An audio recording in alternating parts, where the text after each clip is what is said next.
Hi, I'm Jeff Popma, an interventional cardiologist from Boston, Massachusetts, and I've recently just joined Medtronic as the Vice President and Chief Medical Officer of Coronary Renal Denervation Structural Heart. It's my pleasure to chair this session, Leading with Evidence, latest data from the Evolut TAVI and renal denervation studies. We have a very distinguished faculty. I'm going to start off the session with a discussion of the Evolut low-risk trial. But we're really honored to have with us Mohammed Abdel Wahab, who will discuss the importance of valve hemodynamics, why it should be a priority in TAVR. We'll then pivot to Dr. Michael Baum to discuss a pivotal moment for renal denervation, and close with Professor Atul Pathak addressing the population question, who is a candidate for renal denervation? So with these very brief introductions, let's start the session. Well, let's take a few minutes now and understand the self-expanding Evolut low-risk randomized clinical trial. I think there's a lot of background information that has gone into the low-risk trial, a decade's worth of background information on self-expanding TAVRs. We began at the highest risk surgical subsets of patients in the early days. We took patients who weren't candidates for an operation, and we implanted a core valve back then in 489 patients, and we published that then in JACC Interventions. We then moved into high-risk patients, and we performed a randomized clinical trial of core valve versus surgical valve replacement in 795 patients, and actually found that for the first 2 years, there was a mortality advantage associated with core valve compared to surgery. We then moved into intermediate risk population of patients, randomized those to a combination of core valve and Evolut compared with surgery in 660 patients, and found very, very equivalent outcomes at 2 years with respect to disabling stroke and all-cause mortality. And that really led us then to the low-risk clinical study. So the fundamental question that we had, I think our investigators had, is really why study low-risk patients? They do great with surgery. And we really wanted to build upon the portfolio of evidence that we had with the self-expanding TAVR system, and wanted to seek to evaluate patients with kind of bookends of risk. We wanted to take the younger patients who were not candidates for a mechanical heart valve and see how self-expanding TAVR compared with surgery. And we wanted to look at the 80-year-old active patients who oftentimes had very, very low STS risk scores and low risk for surgery by the local heart teams. And we wanted to compare how they would do with surgery versus self-expanding TAVR. It's important to recognize that we excluded patients from the study, bicuspid patients, patients with aortopathy, those with left ventricular outflow calcium that was very extensive.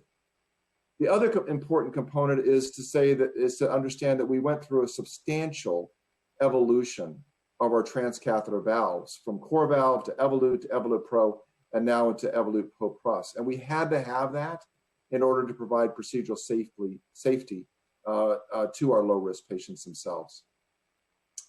The trial was a simple design.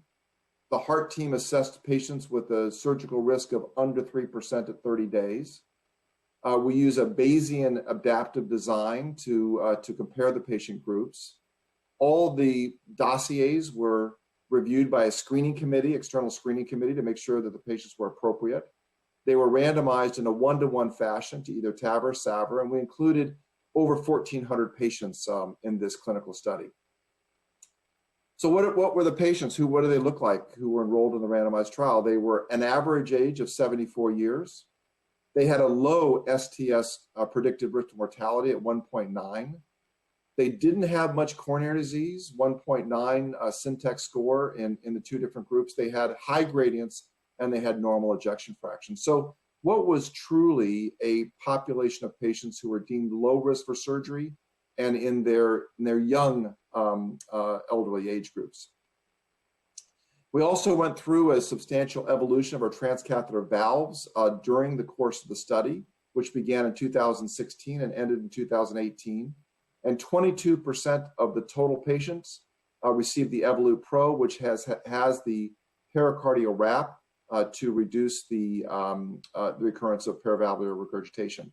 99% of patients were performed during the transfemoral route. Now, there have been some differences with the Evolut low-risk trial and Partner 3. We chose hard clinical endpoints. And what I mean by that is we chose the endpoint of 24-month, 2-year all-cause mortality or disabling stroke. Why did we do that? We felt in order to be transformative, disruptive to surgery in a low-risk patient population, that we had to have very, very demonstrable and hard evidence at a sustained period of time, 24 months, of the non-inferiority of TAVR compared to SAVR.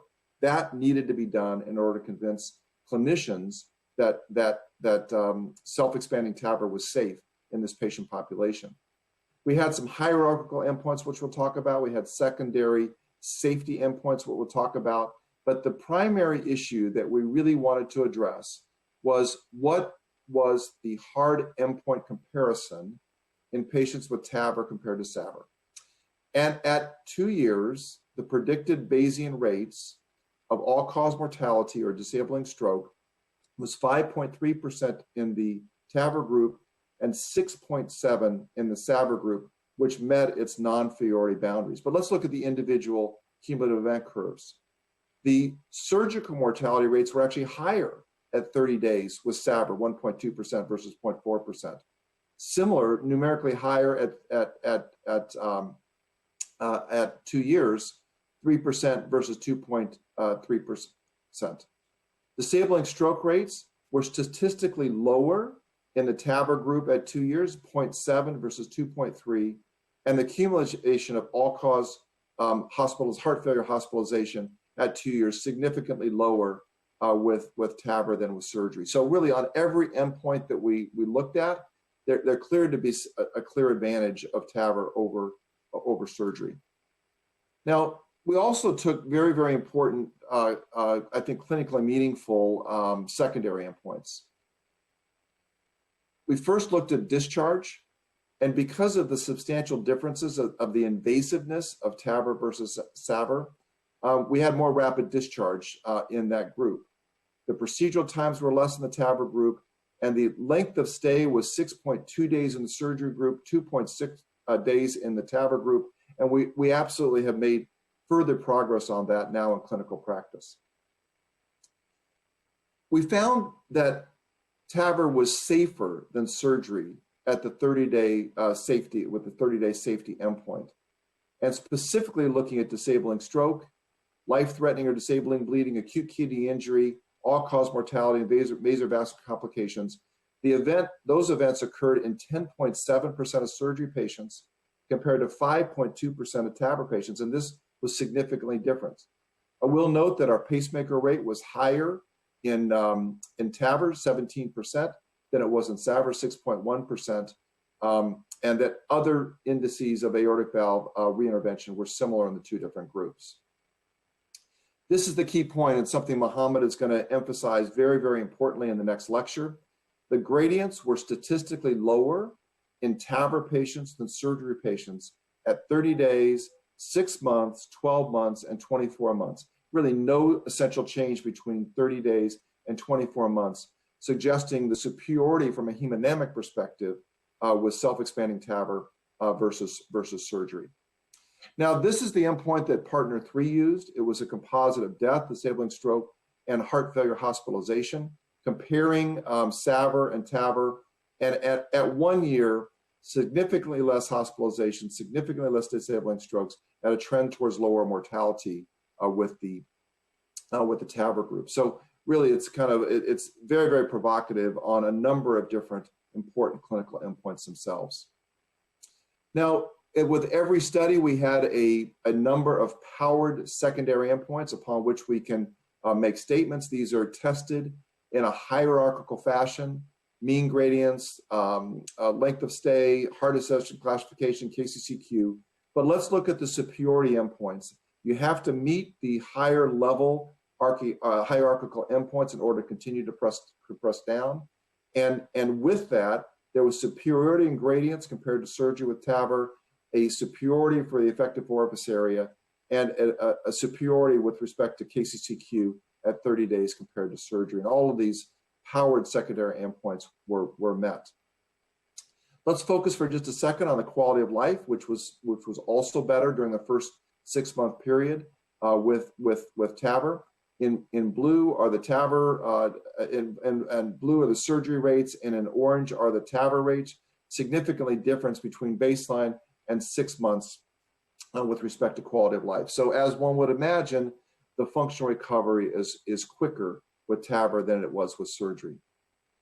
Now, in this study, we had a very important leaflet thrombosis sub-study that was done CT angiography at 30 days and 1 year, performed in a subset of patients undergoing SAVR and TAVR. And what was interesting for this, published by Philip Blackley and Jack, was that the rates were similar of leaflet thrombosis with TAVR and surgery, and there was no relationship between LTI, hemodynamic gradients, and clinical outcomes, which I think was important for us to demonstrate the safety. A couple of final points about what we're going to do to continue to mitigate the complications of the procedure. We weren't happy with the 17% pacemaker rate. The moderate to severe aortic regurgitation rate was higher with TAVR than surgery, 3%. But fortunately, coronary occlusion was extremely uncommon with self-expanding TAVR. In the United States now, we've launched into a new implant technique called cusp overlap view, targeting pacemaker rates of under 10%. We've been very effective with that in the Optimized Pro study to date so far. And with commissural alignment, which was a new item that we wanted to have addressed now, making sure that the commissural posts are not in front of the coronary, we think we've really enhanced the late coronary access issue itself. One final sub-study, asymptomatic patients who underwent a TAVR versus surgery in our low-risk trial. Asymptomatic was defined as those patients with very high gradients, with a positive exercise test, or a reduced ejection fraction. And look at these results, very interesting. In red, surgery, blue, TAVR. All-cause mortality at 30 days, lower with TAVR. All-cause mortality or disabling stroke, lower with TAVR at 1 year, and no mortalities out to 2 years in these asymptomatic patients. So we do believe that we're beginning to accumulate an evidence base that suggests that in asymptomatic patients, TAVR may be a safer option for patients. So our take-home messages are that self-expanding TAVR with Evolut was shown to be safe and effective compared to surgery in patients deemed low risk for surgical aortic valve replacement. That's a heart team assessment, less than 3%. That resulted in a European CE mark approval for patients over 70. It's important to note that we didn't include mechanical heart valves, patients with bicuspid disease, severe LVOT calcification. All these patients are going to be followed for 10 years. And for all the subsets of patients that we deal with, the heart team is critical for decision-making in low-risk patients. So I think I'll stop there, and I think I'll open it up to a few minutes of questions. Mohammed, what do you think about self-expanding TAVR in low-risk patients? Yeah, Jeff, this was a really great overview of the low-risk data. And I think these data have actually opened the door for expanding indications in the United States, but also in Europe now. The German Society of Cardiology and the Society of Cardiovascular Surgery in Germany have recently updated the local recommendations for TAVR indications, and the indications have now expanded to patients at low risk for surgery, thanks to the data that has been created from both the low-risk trial and the PARTNER 3 trial, of course. I think there are a lot of important aspects that we may maybe discuss shortly related to the self-expanding technology. You mentioned patients that have been excluded from the low-risk trial. Yes. And this is really a very important clinical question because we do see these patients. We do see them, and they are often not at low risk. They are often at intermediate or even high risk for surgery, those with bicuspids, with severe LVOT calcification, and so on. So one important clinical question for me and for us is, do we have any upcoming trials that are needed in order to help us decide how to treat these patients? Or do you think that's it? We ended up by the low-risk trials, and we're not going to see randomized trials in the near future anymore? Well, there's a big push by our surgeons in the United States to do a low-risk randomized trial of bicuspid aortic valve disease. So that's one area. We've completed our low-risk bicuspid valve registry, and the results were fantastic. Bicuspid now has approval in Europe, not in the United States, but does have approval in Europe. But bicuspid disease is probably one area where we might think about doing things. We will do more randomized trials. We need to more randomized trials in asymptomatic patients and in moderate AS, but those are likely going to be against medical therapy and not against surgery. Yeah. So I think that I think our time is up with this section, and I'd like to turn it over to you, Mohammed, to talk a little bit to us about hemodynamic advantages of TAVR. Yeah, Jeff, and this gets me actually back to the question you just mentioned on self-expanding technology in low-risk patients. So I'll be trying to focus on three important aspects. The first one is, how do we actually measure hemodynamics? And I think this is important. It appears to be a very simple question, but I think we should focus here on a couple of important aspects. When do we measure hemodynamics is another important question. And the main part of the presentation will be about trying to answer the question why hemodynamics seems to be that important. So how to measure hemodynamics? I mean, this is a very fancy picture of four-dimensional cardiac MRI, and you can see here the flow across the mitral and the aortic valve, and you can measure hemodynamics very accurately using this very sophisticated technology. But what we actually do in normal clinical practice, in usual clinical practice, is we rely on echocardiography, and even using echocardiography, there are a lot of parameters you can see on this slide.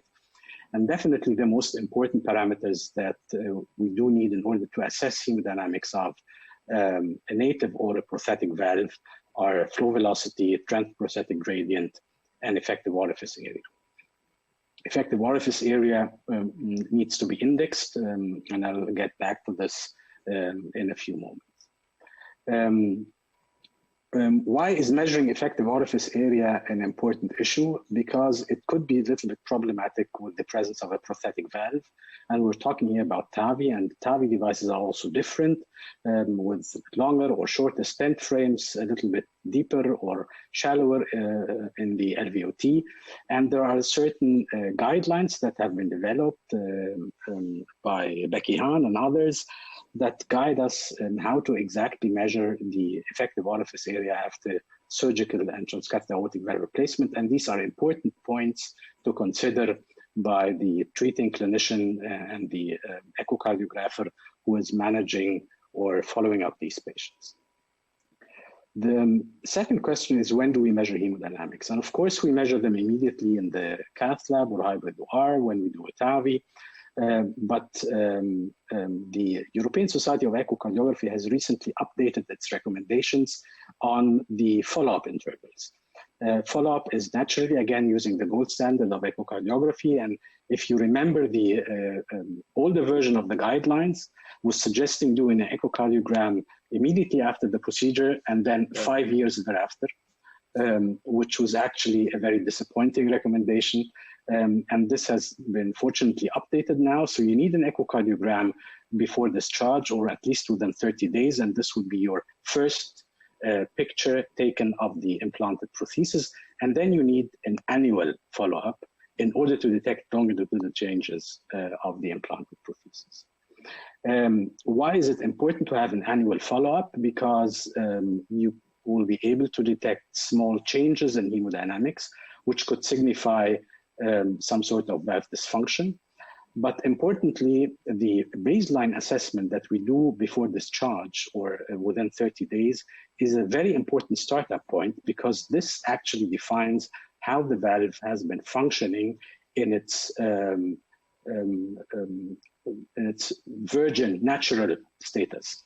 And if we don't have this, we can even try and anticipate this from the tables that have been also elegantly calculated and published by Becky Hahn, which show the anticipated or projected valve areas and gradients for different or the major TAVI devices we have for the balloon and self-expanding devices. And if you look here at this table, the numbers seem a little bit small on the slide, but you will see here that with the Coval or Evolut technology, you always anticipate a little bit of a lower gradient and a little bit of a larger effective orifice area across all sizes. We'll get back to this point in a few moments. So the main part of the topic is why are hemodynamics important?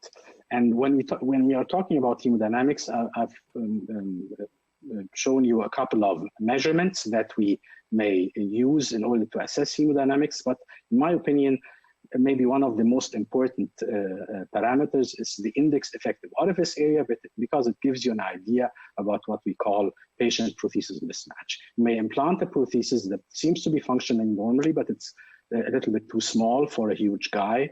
And this is why it's important to index to the body surface area, and there are clear cutoffs, what's mild, moderate, and severe PPM. Is this important? When you ask a patient what would be relevant for him, probably the most important thing is prognosis, but the second most important topic would be symptoms and quality of life. And of course, patients want to have valves implanted that function properly and have a good durability.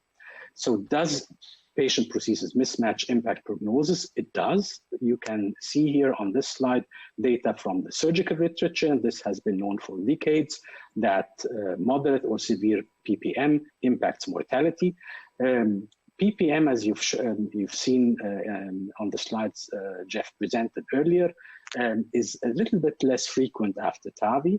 Nevertheless, we now know that at least the severe forms of PPM are also associated with worse outcomes, with a higher mortality during follow-up, and this is, has been elegantly described in a big analysis from the STS database. When it comes to symptoms, again, from the surgical literature, we know that PPM affects heart failure rehospitalization rates. And it seems to be the same for the TAVI patients, at least again for the severe PPM, that patients with that form of patient prosthesis mismatch seem to come more often again to the hospital with heart failure symptoms. Data about quality of life are very scarce. This is a very, very recent publication from the surgical literature showing that severe forms of PPM also may have an impact on the physical component scores assessed through some sort of a survey to assess quality of life. So it seems to impact mortality. It seems to impact symptoms and quality of life. Does it impact durability? Again, if you look at the surgical literature, this is a publication that is 10 years old from the group of the Canadian group. And you can see here that patient prosthesis mismatch was one of the strongest predictors of structural valve deterioration during a follow-up period extending for longer than 10 years. And interestingly, if you can look here at these Kaplan-Meier curves, you will see here that patients with PPM start to degenerate at an earlier time point. So if you wait for a longer time period, for more than 10 years, probably you will not see a big difference between those with and without PPM, but those with PPM start the journey of degeneration at an earlier time point, and this is important. So if PPM is important, it seems to be important for prognosis, for symptoms, and for valve durability. So how can we prevent it? There are some risk factors that have been detected in patients undergoing TAVI. Naturally, smaller valves would be associated with more PPM. Patients treated for valve and valve, so for degenerated surgical valves, would naturally also have a higher risk for PPM, particularly if they start the journey already with a prosthesis patient mismatch that was present after surgery. But also the type of valve seems to play a role. And this is an analysis from a registry we performed a few years ago. And you can see here The red dots are the balloon expandable device, the blue dots are the self-expanding device, and this line shows you the cutoff of severe PPM with an index effective orifice area below 0.65, and you can easily detect here that the majority of the points below this line are red. So it seems that the self-expanding device could have an advantage in this context. This seems to be even more important when we are treating patients with a small anatomy. That is, if you look here at this analysis of predictors of prosthesis-patient mismatch stratified according to the size of the native annulus, you can see here that the effect of valve type was not that strong for patients with a large annulus. There was still a trend, but it was significant for patients with a small annulus. And why do we have an advantage with the self-expanding technology in patients with a small anatomy, and why do we have less gradients and less PPM? One explanation is rather simple. These devices have leaflets that are higher up in the stent frame, so they can be implanted in a supraannular fashion. And then it's easy to explain that you have less constraint, you have the leaflets not present in the constrained portion of the annulus, which can lead to increased blood flow and better hemodynamics. Another explanation is that we naturally use larger devices for the same anatomy when we are treating patients with a self-expanding device. This has several reasons, and you can see here in this subgroup analysis of one of our choice studies, again, that oversizing seems to be related to the occurrence of PPM as well. That is, the more oversizing, the larger the devices you implant in the same anatomy, the better hemodynamics. Could this impact valve thrombosis or long-term durability? There is a theoretical concern of valve thrombosis in patients treated with intraannular devices. This is a computational model where you can see that the so-called blood stasis on the transcatheter valve was higher if the device is implanted in an intraannular fashion than in a supraannular fashion. And you can see here on this hypothetical curve that valve thrombosis, although we don't know this yet, but it could be a precursor for valve degeneration, or at least theoretically can lead to an earlier form of degeneration. We don't have solid data comparing both balloon and self-expanding devices concerning long-term durability yet, but at least from the oldest trial that has been done comparing these two device platforms, we see some signals that reflect what we just discussed concerning hemodynamics and valve thrombosis. So actually higher rates of valve thrombosis and a little bit higher rates of structural valve deterioration at 5 years with the intraannular devices compared to the supraannular device. So to summarize, hemodynamics and particularly prosthesis-patient mismatch do matter for patient survival. They matter for exercise tolerance and probably also for valve durability. Hemodynamics and PPM, as we've seen, should be longitudinally assessed after all types of valve replacement, and you've seen the recent recommendations of the ESC. And hemodynamics and PPM could be of particular importance if we go to lower risk patients, to younger patients, particularly those with smaller annuli and those where redo procedures are becoming necessary. So with that, I will stop and I'll get back to you again, Jeff. I don't know if I could, if you had the answer you wanted in these few slides concerning the low risk patients. I think that, Mohammed, that was just an absolutely spectacular review of hemodynamics. It needs to be in the primer for every interventionalist set. And, for the audience of general cardiologists that we have here, it's going to be very important that these hemodynamics are assessed regularly after the procedure. And I'm very, very thoughtful that the ESC now has come along and said we need to measure them at regular intervals. And I think that's important. That's what we certainly do in our clinical practice. So I have to be said, I was going to ask you a question, but I think you gave me the answer through your talk. And that question was, should we be mindful of the initial gradients at 30 days as some predictor of how the patient's going to fare for the long term? And we may beat surgery. I mean, the self-expanding TAVRs may beat surgery. We've certainly seen some of the long-term data from Notion and from other pieces, your work with balloon expandable. It sounds like you're pretty confident that the gradients post-implant will ultimately predict what the ultimate outcome is going to be for valve durability for the different valves, generic valves, either surgical or balloon expandable. Yeah, I mean, there are quite important signals that we can see in the literature. We have this paper I cited from the surgical literature that shows that PPM affects valve durability, and this is something I think we also see clinically.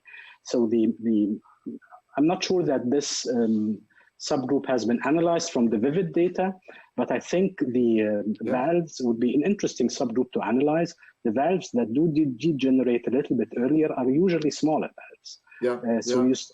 I mean, even if degeneration is not massive, but when you start up with a high gradient and a small area, then naturally, and this is, I think, physiologically sound, then you need only a little change in order to be in a critical level. Yeah, it's absolutely fascinating. You know, we're going to have 10-year data, right? So we're going to have the answer. And I kind of want to be anxious and report every year to start to see these things, but in reality, it's going to be 5 years, and then it's going to be 7 years, and it's going to be 10 years. But we're going to have the answer in our randomized trials to this. So, Mohammed, that was brilliant, and I want to thank you for joining us. I think we'll probably cut the session now because of time purposes, but I can tell you we could have gone on all day. Thanks for joining us today. Thank you, Jack. Thank you. Thank you, Professor Pockmar. My name is Michael Böhm from the University of the Saarland. I'm a cardiologist and interventional cardiologist, as well as a hypertension and heart failure specialist.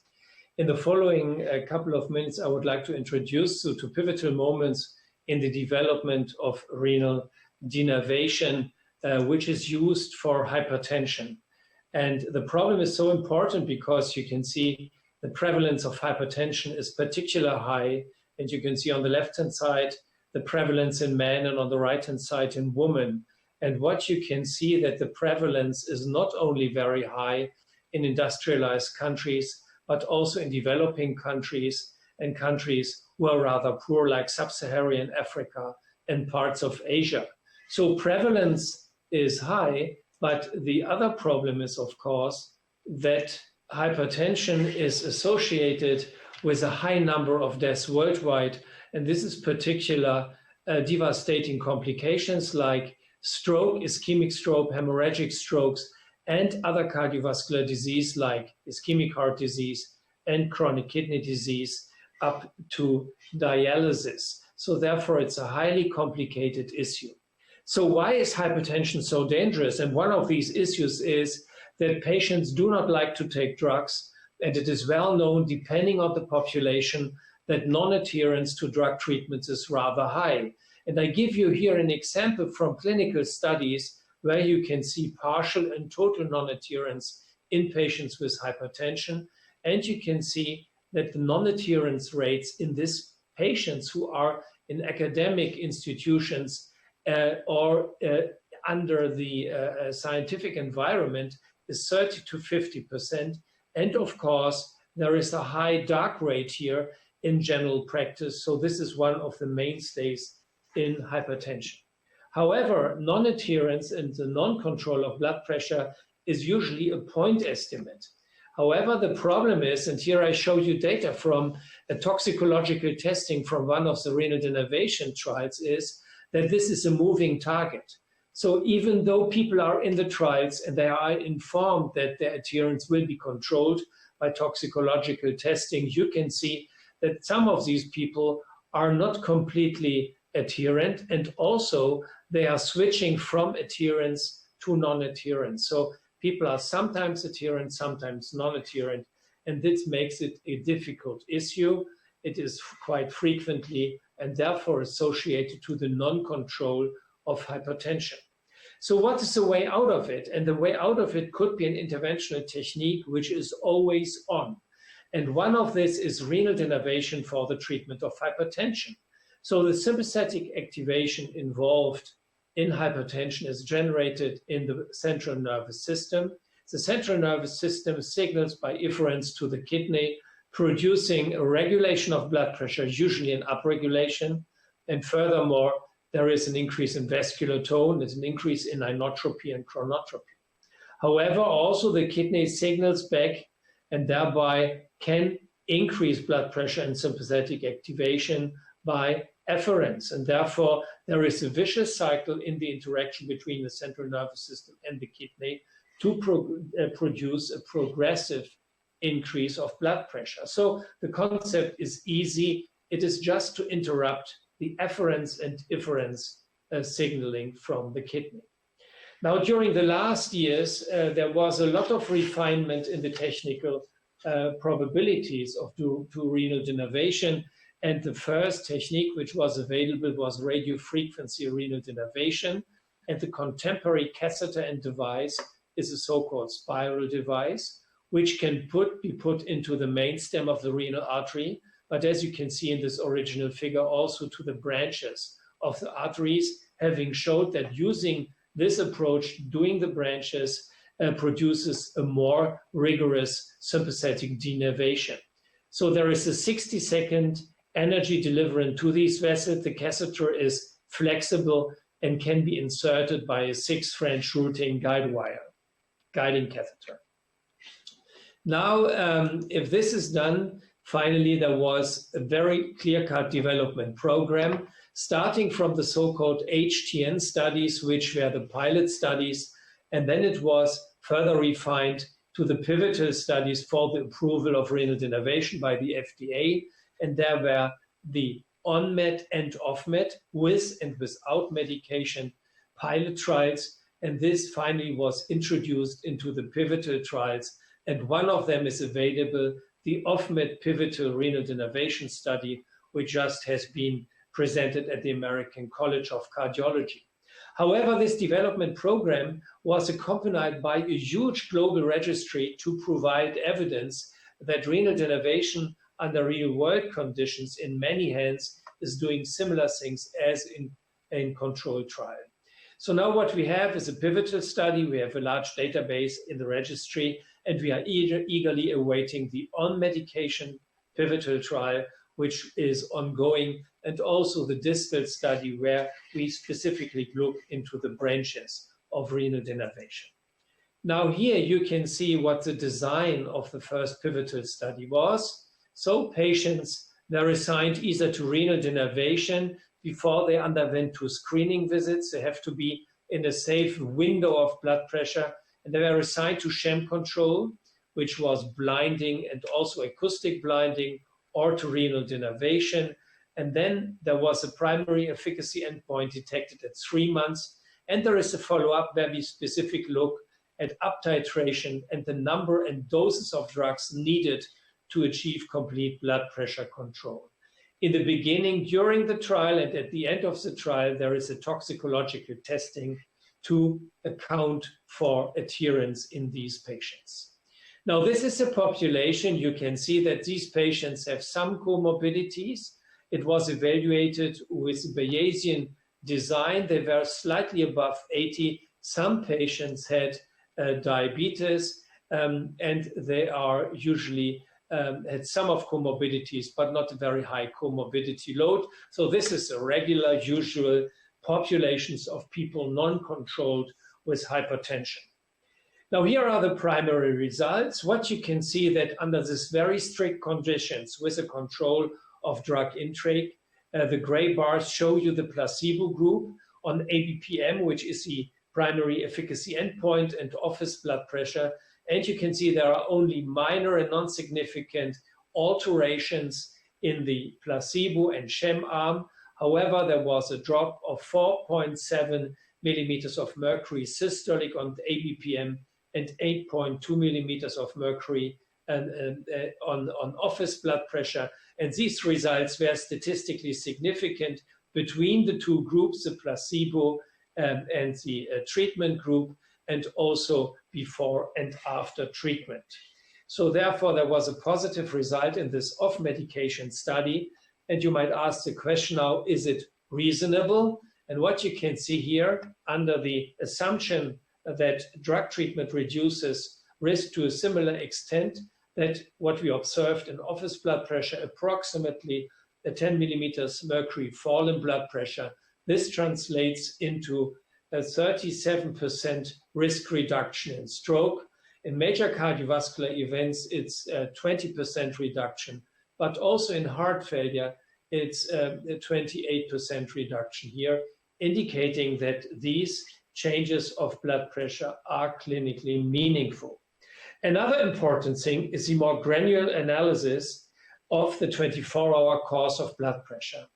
And what you can see that during a 24-hour course, blood pressure is always reduced, in particular at nighttime, where the closest association to cardiovascular risk exists, unlike in the control and sham group depicted on the right-hand side. So renal denervation is always on and reduces blood pressure during the full time course of the day, and this is also observed for diastolic blood pressure. Now, to safety, we were very pleased to see that after 3 months, there were no major safety events. In the sham group, there was 1 stroke in the sham group and 1 hospitalization for hypertensive emergency and crisis in the renal denervation treatment group. So overall, in this more than 320 patients, their overall risk was very low and the procedure was safe. Now, what is the next step? So I've reported here on the clinical trial program. We have the Global Simplicity Registry, which is now the largest database in 4,000 patients. That's what it is aiming for. And what we observed here is that in this long-term follow-up, you can see that patients are treated with 2 different devices with not much of a difference, but it is important to see that there is apparently no vanishing of the antihypertensive effect. It is shown here. Up to 3 years, we have more a progressive decline in blood pressure on office left-hand side and ABPM on the right-hand side. So there is no evidence that indeed there is an abolishing of this effect or renal re-innervation or something like that. Furthermore, this occurs despite the number of drugs were in trend reduced. So the blood pressure progressively declines, although there is some sparing of drugs, which is more detailed here on the right-hand side. So more people need less drugs than at the beginning of the trial. Indicative is that there is no vanishing of the treatment effect of renal denervation. So now here you can see the same things. We looked at certain risk constellation. Here you can see renal denervation on kidney function. And you can see that the kidney function over time is quite stable. This is very recently published in last year, although usually renal function in this non-controlled hypertension groups usually declines. So we were very happy to see renal safety in these groups of patients. So taken together, renal denervation has shown now in sham-controlled controlled trials a significant blood pressure reduction, which is clinically important. We did not observe any major safety events, and this always-on effect in blood pressure at times of the day where risk is particularly high might be of particular relevance. So renal denervation is always on and reduces blood pressure during day and during night. The registry provides further information to long-term follow-ups and extends these information from the trials to a broader population in the general population. Again, it is safe, renal function is maintained, and the blood pressure drop achieved by renal denervation is now observed to be sustained for 3 years. With this, I would like to thank you for your attention. Thank you very much, Michael, for this very insightful presentation. Maybe time for a quick question, just to put this data into perspective. So what are your thoughts about the clinical significance of this blood pressure drop? I think you pointed out the meta-analysis correlating the blood pressure drop and the risk of events. But do you guess that the benefit will be the same or even more important because we are comparing a device to a drug? So first of all, this efficacy could slightly be underestimated. This is a suggestion and a hypothesis because with these with an interventional technique, as I have pointed out in the beginning of the talk, we overcome all the adherence problems. And even in the trials, people get non-adherence and might have some phases and sometimes being not on drugs. So my personal meaning on this is, my personal opinion is that interventional technique, when it is properly done, provides a more complete and 24-hour lasting protection against high blood pressure. So I think it could be even better than if just compared to the drug effects. Thank you, Professor Böhm. Without any further delay, I will take over for my presentation, who is going to try to put into perspective the data presented recently regarding evidence available in the field, and try to answer to this question: who could be the renal denervation patient? This is really a question we have been trying to work on hardly, and this paper showed a summary of research and development challenges in device-based hypertension treatment, and I've just tried to underline the importance of any data coming up from patient, whether patient selection, whether patient preferences or patient-reported outcomes. Now, I have divided this question about who would be the ideal candidate, looking at this question according to who you are. So from a trialist perspective, it could be, for example, Professor Böhm's view. You might first think that the ideal candidate would be a candidate where the pathophysiology is explaining why renal denervation could be offering some kind of benefit to a patient. And without digging into this slide, I think that if you are able to identify a patient with sympathetic overactivity, which will link finally the benefit of the device to the pathophysiology of the disease, well, this could be an ideal candidate. The ideal candidate would be a patient with some kind of neurogenic hypertension related to overactivity of the sympathetic nervous system.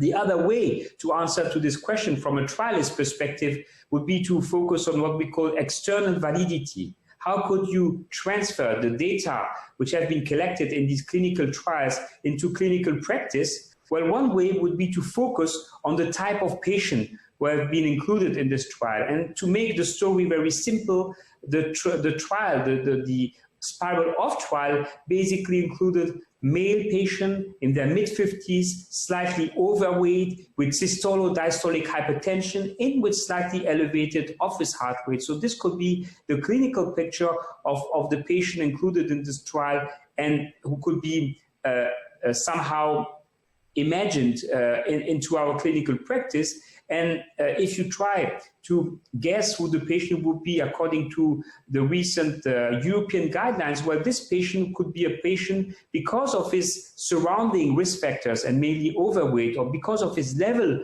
of blood pressure, a patient at moderate or high risk according to these guidelines. And surprisingly, even if you move toward another trial where another type of device has been used, again, if you focus on the clinical characteristic of the patient, you find almost similar data. Male patient in his mid-50s, again, with a body mass index around 30 kilogram per square meter, and with blood pressure, which is similar to the data from the spiral off. So this could be the data from the trialist perspective. And you might ask, even if you focus on a patient who is already taking drugs, so moving from the off-med program to the on-med program, though the pivotal trial is still going on, but what we have learned from these data is that probably that what we've seen in the off-med trial could also be translated in the on-med trial.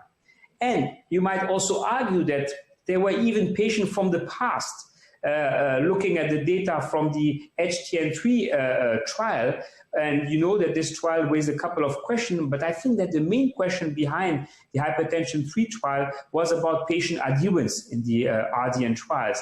It is estimated that probably 1 out of 2 patients in this trial, in this trial from the past, were non-adherent, and this was able to be assessed through toxicological analysis.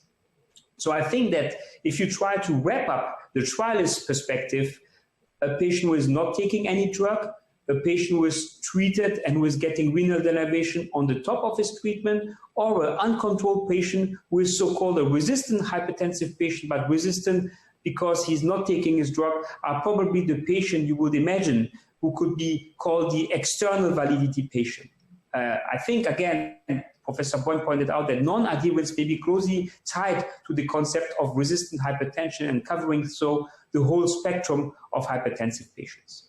From a physician perspective, I think that we have a couple of studies, this one published by our colleague and friend Roland Schmieder, showing that when you ask a patient, who would you likely to recommend for renal denervation? Well, what is really triggering in the physician is if the patient is having elevated blood pressure or if the patient is having a greater number of medications. So there is a difference between the trialist perspective and the physician perspective.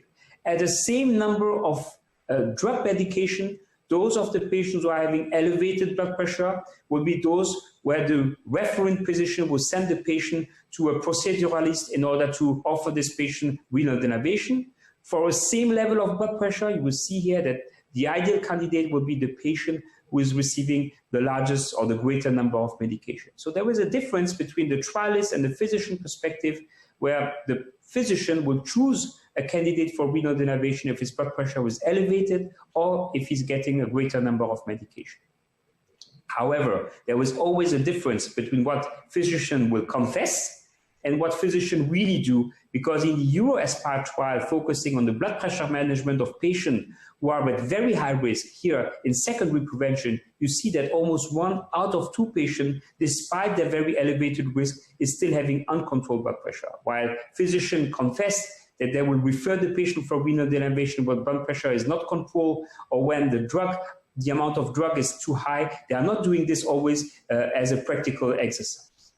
From a patient's perspective, I think that we all know that patients prefer not to take drugs. And you have seen, I think, this slide by our colleagues from Belgium showing that when you look and you follow up patients in clinical studies, this amount of patients, more than 4,000 patients included in phase 4 trials, you see that there is a huge drop in compliance and in persistence with antihypertensive therapy, which typically falls to less than 50% at 1 year follow-up. And this has been even illustrated by this type of questionnaire where when you challenge the patient and ask them if they are ready to take lifelong polypharmacy, 1 out of 3 of these adults would rather die than take lifelong drugs for a chronic disease. And this is really nicely summarized by this study showing that there is a huge amount of non-adherence to prescribed antihypertensive drug in clinical study.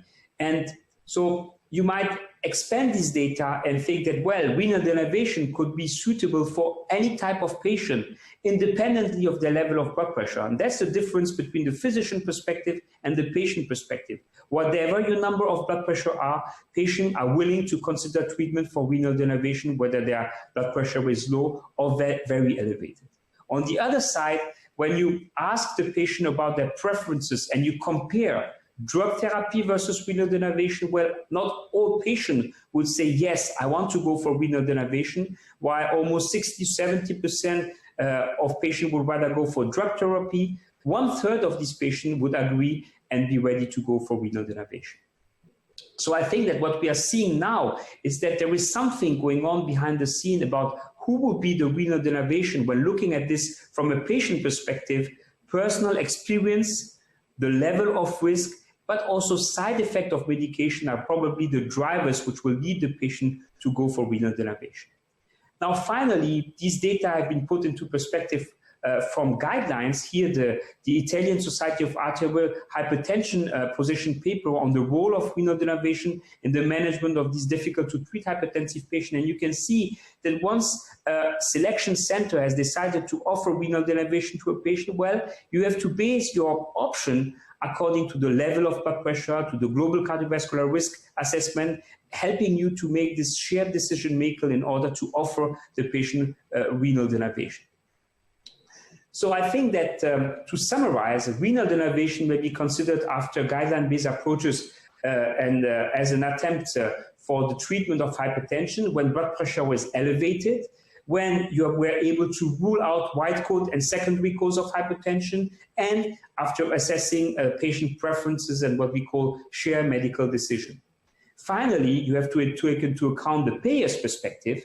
And I think that the payer perspective is basically a way to balance what the therapy will cost according to the perspective of trialist, physician, patient, and guideline perspective. So in conclusion, who is the renal denervation patient? Probably a patient who is taking or not his drug, like in trials, a patient who is having elevated uncontrolled blood pressure, as he has been included in this trial, probably a patient with elevated cardiovascular risk, who is not taking his drug, who is not willing to take his drug, who is having side effects with his drugs, a patient who wants renal denervation, and this goes in lines with data according to patient preference studies, but also a patient who has been defined by guidelines, and patient fitting with reimbursement schemes. And with that, I would like to thank you for your attention.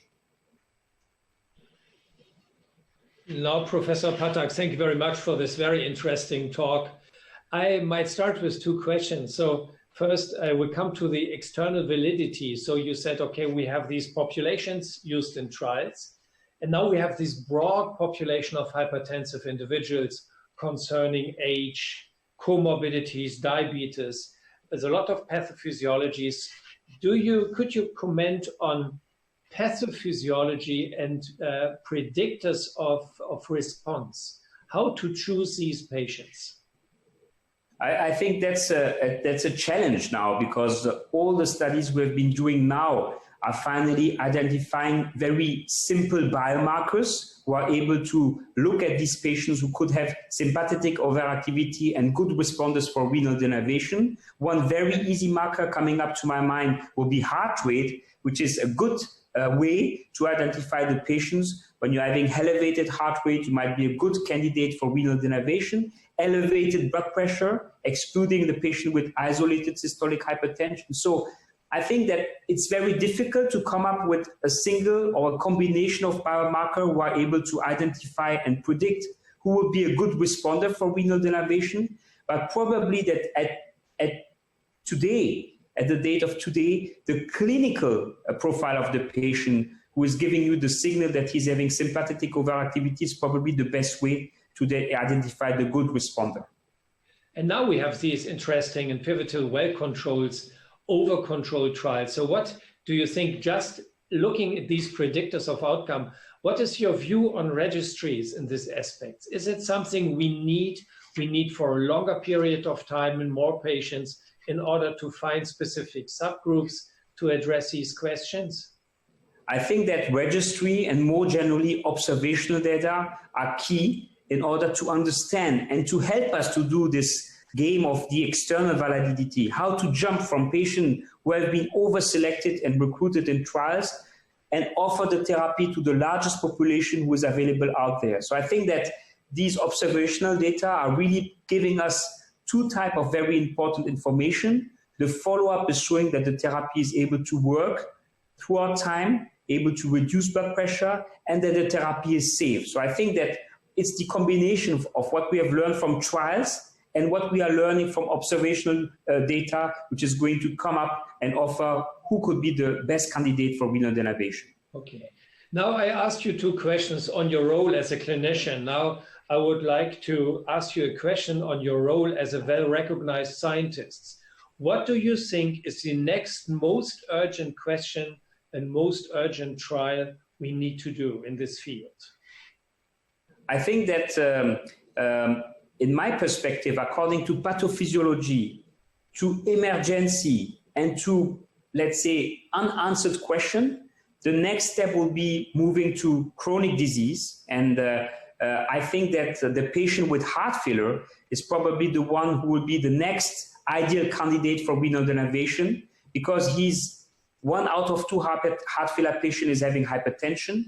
These patients are having sympathetic overactivity. Despite pharmacological treatment, the burden of dying and of being rehospitalized is still high. And among complications, the major complications in these patients are sudden death or arrhythmias, and these again are linked to sympathetic overactivity. Arrhythmias, one last and final word to arrhythmias. I think that we got plenty of data On one side, atrial fibrillation and atrial arrhythmias. Again, we know from the data that this combination approach where renal denervation and pulmonary vein isolation put together could be a very nice offer for patients with atrial arrhythmias. And on the other side, on the other spectrum, ventricular arrhythmias as seen, for example, in patients with heart failure. Okay, thank you very much for this most interesting discussion. Very insightful. Thank you very much. Thank you.